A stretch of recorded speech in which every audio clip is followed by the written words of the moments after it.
The storm was merciless that night. Rain poured down in heavy sheets, turning the forest floor into a river of mud. Amidst the howling winds, a small wolf pup staggered, its fur drenched and clinging to its fragile body. Shivering, weak, and terribly alone, the little creature searched desperately for its mother, but the forest gave no answer. The pup's cries were swallowed by the thunder, and hunger gnawed at its belly like sharp claws. With faltering steps, it stumbled onto a narrow path where fate awaited. A man, walking home late from his work in the village, stopped in shock. There, lying half-conscious in the rain, was the tiny wolf. Its eyes, wide with fear yet filled with a pleading innocence, met his. For a long moment, the man hesitated. Wolves were not dogs. They were wild, untamed, and dangerous. But something in that trembling body, that desperate gaze, pierced through his caution. Driven by compassion, he bent down, scooped the pup into his arms, and whispered softly, "You're safe now."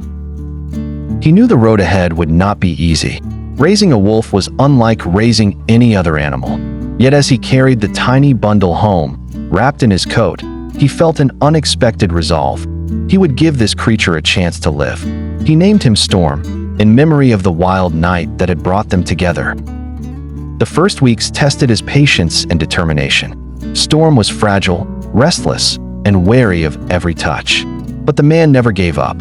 He fed him warm milk, tended to his scratches, and created a small corner by the fireplace where the pup could sleep. Slowly, day by day, trust grew. Storm's fearful eyes softened. He began to wag his tail, to nuzzle against the man's hand, and even to play with small pieces of cloth like a mischievous child. What once was fear turned into affection, and in those brightening eyes, gratitude glowed like firelight. Years passed. Storm grew into a magnificent wolf, his silver coat glistening like moonlight on water. His frame was strong, his stance proud, yet his heart remained gentle. He became the guardian of the man's home, protecting the yard from intruders and following faithfully on long walks through the forest.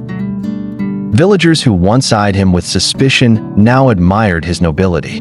Children would run to him, calling his name with laughter, and Storm, no longer the frightened pup of that stormy night, would lower his head to let them stroke his fur, his tail wagging with tenderness. Yet beyond his strength and beauty, it was Storm's spirit that left the deepest mark. At night, his haunting howl echoed across the valley, not a cry of loneliness, but a song of belonging, of gratitude for the man who had given him a second chance. That sound, both wild and gentle, carried a message no words could express.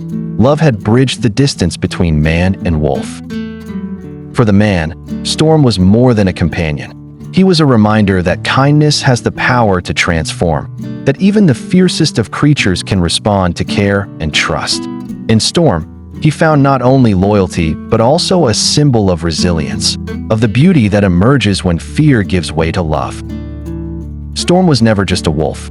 He was family, protector, and living proof that the wildest storms can lead to the most unexpected bonds.